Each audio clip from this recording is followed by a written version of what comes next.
Assalamualaikum warahmatullahi wabarakatuh. Alhamdulillahirabbil alamin, tsumma ssalatu wassalamu ala asyrafil anbiya wal mursalin wa ala alihi wa ashabihi wa man tabi'ahu bi ihsanin ila yaumiddin. Amma ba'du. Di antara doa-doa kita adalah Rabbana ja'alna muqimas salati wa min dzurriyyatina Rabbana wa taqabbal du'a. Rabbana auzi'na an nashkura ni'mataka allati an'amta 'alaina wa 'ala walidina wa an na'mala shalihan tardahu wa aslih lana dzurriyyatana inna tubna ilaik inna minal muslimin. Ya Allah, berilah kekuatan kepada kami untuk selalu bisa mensyukuri nikmat-nikmat yang telah Engkau berikan kepada kami, kepada kedua orang tua kami. Wa an na'mala shalihan tardah, dan berilah kami kekuatan untuk selalu mengerjakan kebaikan yang Engkau ridhoi. Wa aslih lana dzurriyyatana, dan perbaikilah keturunan kami. Inna tubna ilaik inna minal muslimin. Sungguh kami telah bertobat, telah kembali kepadamu, dan kami termasuk yang berpasrah diri. Doa ini termaktub di surah Al-Ahqaf ayat 15, dan Allah berjanji kemudian di selanjutnya bahwa yang ketika berumur 40 tahun memanjatkan doa itu, kata Allah, ulaikal ladzina natajawazu an sayyiatihim fi ashabil jannah. Yang seperti itu, yang juga berdoa seperti itu, kami akan menghapuskan dosa-dosa mereka dan kami akan masukkan mereka ke dalam golongan ahli surga. Wa'da sidqil ladzi kanu yu'adun, janji benar yang dijanjikan kepada mereka. Mudah-mudahan kita termasuk golongan ahli surga insyaallah. Hadirin yang dirahmati Allah, hari ini kita melanjutkan belajar kita sebagai usaha kita menjadi umat terbaik dari baginda. Khairukum man ta'allamal Qur'an wa 'allamahu. Pada saat ini kita akan melanjutkan pada Al-Baqarah ayat 207. Wa minan nasi man yashri, sebagian dari manusia itu yang membeli nafsahu, dirinya, ay yubdilahu fi ta'atillah, menggantikan dirinya hanya untuk ketaatan kepada Allah. Ibtigha'a talaba mardhatillah, mencari, mengharap ridha Allah. Dalam tafsir ini disampaikan wa huwa suhaibun. Yang dimaksud dengan ayat ini ada sababun nuzulnya berkenaan dengan Suhaib. Lama adahul musyrikuna hajara ilal madinati wa taraka lahum ma lahu. Ketika Suhaib itu hendak berhijrah ke Madinah, dia kemudian disakiti oleh kaum musyrikin dan kemudian dia meninggalkan seluruh harta miliknya untuk mereka, untuk kaum musyrikin. Jadi Suhaib itu dalam keterangan hadis disampaikan adalah seorang Romawi yang miskin awalnya, kemudian dia pindah di Mekah dan pinter dagang. Saking pinter dagangnya kemudian dia menjadi kaya raya, banyaklah kemudian tanamannya, ternaknya, dan juga emas peraknya. Hingga kemudian datang baginda menyampaikan dakwah, dan Suhaib termasuk yang langsung beriman dengan risalah baginda Rasulullah. Ketika diperintahkan untuk hijrah, Suhaib pun langsung berhijrah. Namun dicegat di tengah jalan oleh kaum musyrikin. Boleh kamu Suhaib terus ke Madinah, asal tinggalkan seluruh hartamu. Maka Suhaib pun tidak keberatan, aku tidak ada urusan dengan harta ini, silahkan ambil, bagi-bagikan sendiri sesuai dengan kemauan kalian, asal aku diberikan jalan ke Madinah. Maka ditinggalkanlah seluruh harta bendanya kecuali baju yang melekat. Maka turunlah ayat ini. Di antara manusia itu ada yang menjual dirinya untuk apa? Mengharap ridha Allah. Ayat ini kemudian 207 ditutup dengan wallahu raufum bil ibad, dan Allah itu maha kasih lembut kepada siapa? Kepada hambanya. Haitsu arsyadahum lima fihi ridahu, yang telah menunjukkan hamba-hambanya itu jalan menuju keridoannya. Hadirin yang dirahmati Allah, jika pada pertemuan kemarin kita disuguhkan tentang kelakuan pekerjaan yang akan mengantarkan kepada jahanam, kepada api neraka, jadi di ayat 204 sampai 206 itu berbicara tentang sebuah kelakuan yang akan mengantarkan pelakunya kepada api neraka. Apa saja kemarin kita yang kita pelajari adalah takjub dengan kehidupan dunia, perkataannya manis, kemudian tidak sesuai perkataan itu dengan apa yang dikerjakan. Dia juga sering mengatasnamakan apa yang dilakukan, yang dikerjakan atas nama Allah, padahal Allah tidak pernah memerintah dan dia tidak pernah melaksanakan. Kemudian ketika orang tersebut diberi kesempatan untuk sesuatu urusan, maka dia pun mengkhianati. Atau bahkan ketika dia bersama kita, dia bilang kami bersama kalian, tapi ketika mereka balik kepada kaumnya, kepada komunitasnya, aku hanya berolok-olok dengan mereka tadi itu. Ketika ditegur kemudian malah metang-tang-meteng. Maka kata Allah di 206, fahasbuhu jahannam, yang seperti itu hasbuhu jahannam, cukuplah api neraka sebagai tempat kembalinya, wala bi'sal mihad, dan itu sejelek-jelek tempat kembali. Nah, pada kesempatan ini di 207 Allah kemudian, dan di antara manusia pun itu ada yang menggadaikan dirinya untuk mengharap ridho Allah Subhanahu wa taala. Sudah tidak peduli dengan dunia, hanya untuk mengharap ridho Allah. Tidak peduli kepada dunia bukan berarti tidak mau dunia, tidak. Tapi ketika ada permintaan untuk jihad fisabilillah, untuk berinfak, maka dia tidak pernah keberatan.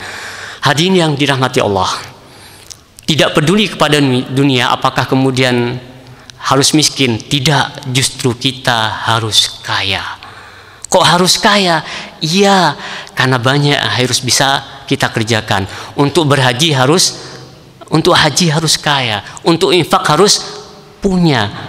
Baginda Rasulullah SAW ketika menikah dengan Sayyidah, dengan Ummul Mukminin Khadijah, di antara maharnya adalah 20 ekor unta merah.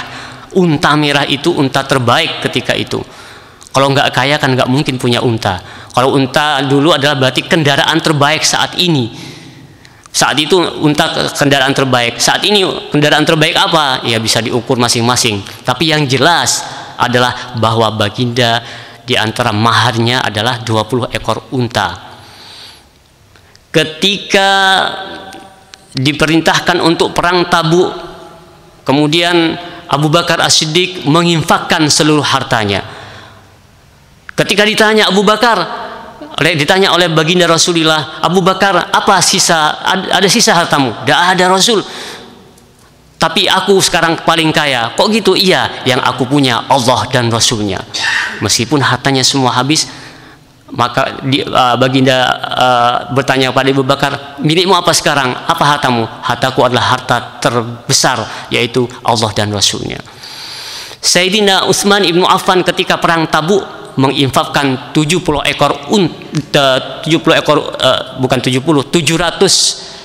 ekor kuda perang. Tidak mungkin kalau tidak kaya untuk berinfak dengan 700 kuda perang, kuda-kuda tangguh.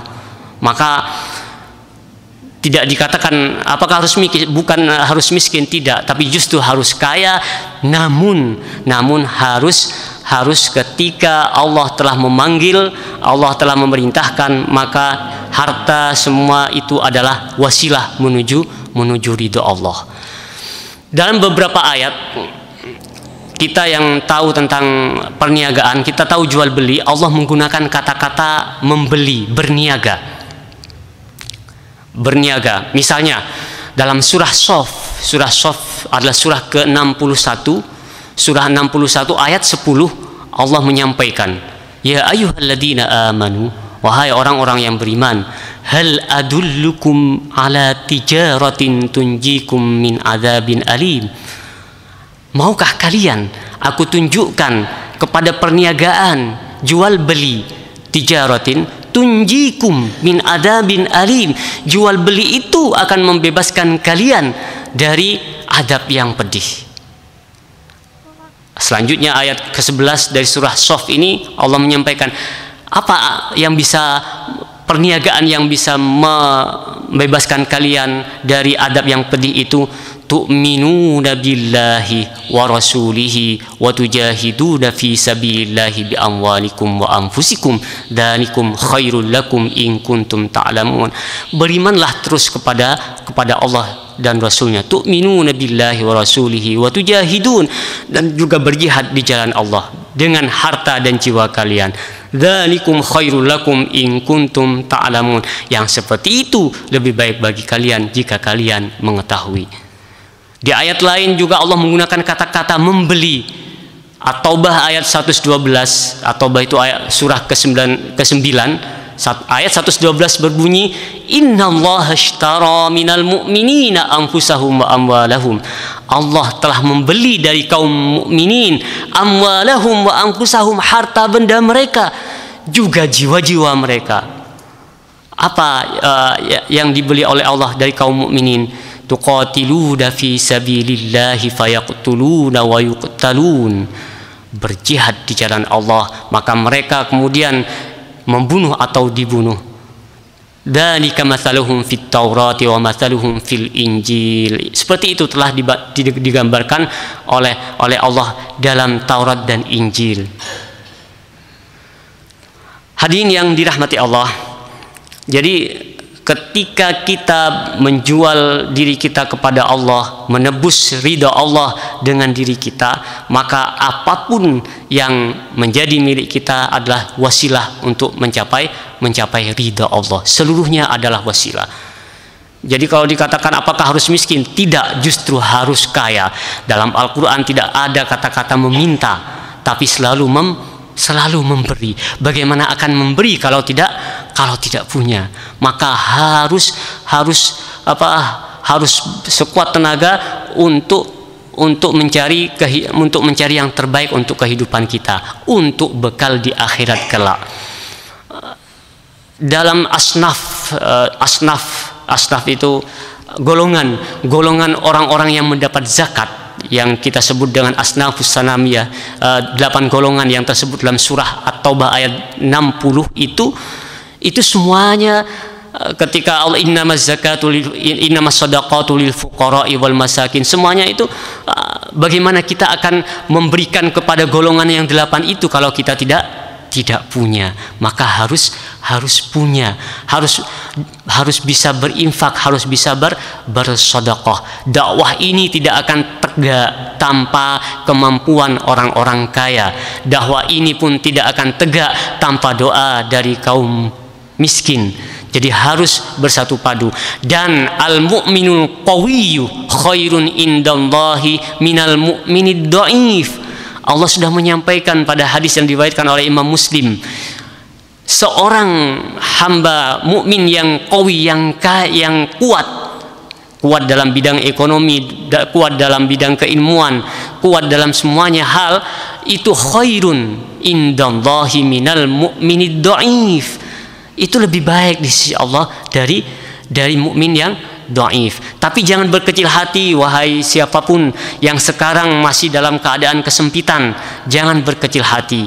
Itu adalah salah satu bentuk dari kasih Allah. Karena kasihnya dia masih menahan pemberiannya kepada orang tersebut. Karena pengetahuan Allah bahwa kalau orang ini diberikan sesuatu yang lebih, dia mungkin akan tidak bisa mengontrol diri. Jadi karena kasihnya Allah masih menahan pemberian kepada orang tersebut. Tapi jangan sekali-kali mengatakan bahwa kita harus miskin, tidak. Justru harus kaya. Berusaha dengan maksimal. Di antara bentuk usaha kita apa? Kita selalu mempertahankan untuk bisa sholat berjamaah subuh. Ini adalah sebuah usaha kita. Meskipun kita nanti seandainya harus berpulang dalam umur yang pendek, kita tetap berusaha apa? Kita berusaha bahwa umur kita panjang. Maksudnya bagaimana? Amal jariah kita tetap mengalir. Apa yang kita lakukan kita berharap akan dicontoh oleh generasi setelah kita, minimal generasi setelah kita. Syukur-syukur oleh tetangga-tetangga kita, saudara-saudara kita. Maka ketika itu pun dilakukan, maka oleh saudara-saudara kita karena pernah mencontoh, karena pernah melihat kita, kebaikan kita dan mencontohnya, maka kita pun akan mendapatkan amal jariah, amal yang tidak akan pernah putus meskipun kita telah di bawah bumi. Ini salah satu usaha supaya kita selalu sehat, selalu bisa mendapatkan yang terbaik.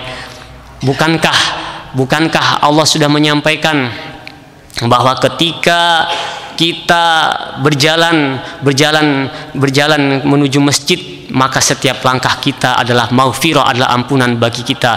Ketika kita masuk masjid dan dibuka dengan Allahumma ighfirli waftahli abwaab rahmatik, maka kita pun diampuni dosa, rahmat Allah terbuka bagi kita. Bukankah ketika kita berjalan pada saat subuh yang saat terbaik, kehangatan menyelimuti kita tidak sedingin sebelumnya, hangat. Kenapa? Karena para malaikat sedang memayungi kita, menyertai kita. Maka kesehatan yang sangat mahal ini kita juga perjuangkan di saat-saat terbaik, ketika menjelang subuh sampai subuh, dan nanti pada saatnya ketika matahari terbit. Itu adalah vitamin D terkaya yang kalau kita menyempatkan diri berjemur, maka itu adalah bagian dari usaha kita untuk selalu sehat walafiat. Bukankah itu adalah akan membakar seluruh kolesterol yang ada di bawah kulit kita? Bukankah ketika kita menyempatkan diri untuk berinfak, maka malaikat-malaikat berlomba untuk mendoakan kita. Ketika kita sempatkan berinfak di saat-saat subuh seperti ini, maka doa-doa malaikat akan terus sampai petang nanti. Maka kita lakukan itu. Kita lakukan itu sebagai salah satu usaha kita. Apa? Ibtigha'a mardatillah, mengharap ridho Allah, mengharap yang di saat umur yang pendek ini kita tetap panjang pahala kita. Meskipun umur pendek, umur hanya sebatas sekitar 60, 70, 80 tahun atau bahkan 100 tahun, tapi itu pun tidak ada gunanya dengan rentang waktu panjangnya penantian yang akan lama nanti. Ketika penantian lama itu pun insya Allah amal jariah kita juga akan tetap mengalir. Jangan lupa untuk apa? Disertakan doa-doa yang telah dicontohkan oleh baginda Nabi Ibrahim. Di antara doa itu berada dalam surah Asy-Syu'ara. Surah Asy-Syu'ara adalah surah ke-26, tepatnya di ayat 84, ketika kita berdoa waj'alli lisana sidqin fil akhirin, jadikan bagiku lisana sidqin fil akhirin, lisan yang baik, perkataan yang baik, perbuatan yang baik, karya yang baik untuk orang-orang setelahku mudah-mudahan bisa mengikutiku. Hadirin yang dirahmati Allah, ibtigha'a mardatillah, mengharap ridha Allah. Dalam sebuah hadis, ketika Rasul menyampaikan ketika ditanya apakah yang bisa menyenangkan Allah, apakah sholat kami, sedekah kami menyenangkan Allah, apakah sholat puasa kami menyenangkan Allah, Rasul menyatakan belum. Allah belum senang. Kok belum senang wahai Rasul? Iya, karena sholatmu, puasamu adalah untuk kepentinganmu, untuk milikmu. Apa ya Rasul yang bisa menyenangkan Allah? Bersedekahlah, Allah akan senang dengan sedekahmu. Hadirin yang dirahmati Allah, ada 3 golongan yang disampaikan oleh Al-Quran. Surah Fatir, surah ke-35, menyampaikan kepada kita 3 golongan mereka yang mendapatkan Al-Quran tersebut. Apa? ketika Allah menyampaikan summa awrasnal kitabal ladzina istafaina min ibadina faminhum zalimun li nafsihi wa minhum muqtasid wa minhum sabiqum bil khairati biidznillah dzalika huwal fadlul kabir. Ada tiga golongan yang disebutkan ketika Allah menyampaikan apa? Menyampaikan bahwa kami telah mewariskan kitab kita kepada hamba-hamba kami. Golongan pertama adalah zalimul li nafsi. Kami berikan mereka kitab, kami berikan mereka Al-Quran, tapi mereka kemudian tidak mengerjakan dolim. Dolim disebut dengan zalimul li nafsi. Yang kedua adalah muqtasid, pas-pasan saja. Pas-pasan saja bagaimana? Mengerjakan semampunya. Tapi yang ketiga kemudian sabiqum bil khairat, berjuang dengan sekuat tenaga untuk memberikan yang terbaik. Biidznillah, tentu kita yakin apa yang kita lakukan adalah biidznillah, dengan izin Allah. Jangan sampai ada kesombongan dalam diri ini. Jangan sampai ada kesombongan. Bahaya. Harus dengan kata biidznillah. Besok kita salat Jumat, salat subuh jamaah lagi, insya Allah. Biidznillah, harus dengan izin Allah. Jangan mengatakan aku sudah terbiasa, tidak, tapi harus dengan biidznillah. Kita hapus seluruh keakuan kita, tapi kita pasrahkan bahwa itu atas izin Allah. Allah kemudian menutup ayat 32 surah Fatir itu, dzalika huwal fadlul kabir, yang berjuang dengan sekuat tenaga itu adalah fadlul kabir, adalah sesuatu yang kelebihan dari Allah yang sangat besar. Di ayat-ayat selanjutnya Allah menjanjikan bagi mereka apa? Surga ad yang mereka kekal di dalamnya.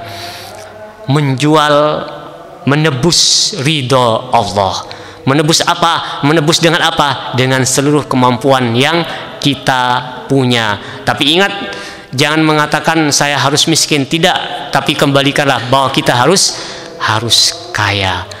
Minimal kaya jiwa. Jangan sampai ada meminta di antara di kita, jangan sampai itu ada sifat peminta-minta, jangan. Tapi lebih baik ta'affuf. Kalaupun kemudian ternyata kita kekurangan, ta'affuf menahan diri, itu lebih baik daripada sampai meminta-minta. Tapi ketika kita tahu saudara kita dalam kesulitan, maka sebagai seorang muslim, maka kita harus membantu sebagai salah satu bentuk apa? Bentuk menggapai ridho Allah Subhanahu wa taala. Hadirin yang dirahmati Allah, mudah-mudahan kita selalu bisa dimudahkan untuk menggapai ridha Allah dengan apa yang kita punya, baik jiwa, baik harta kita.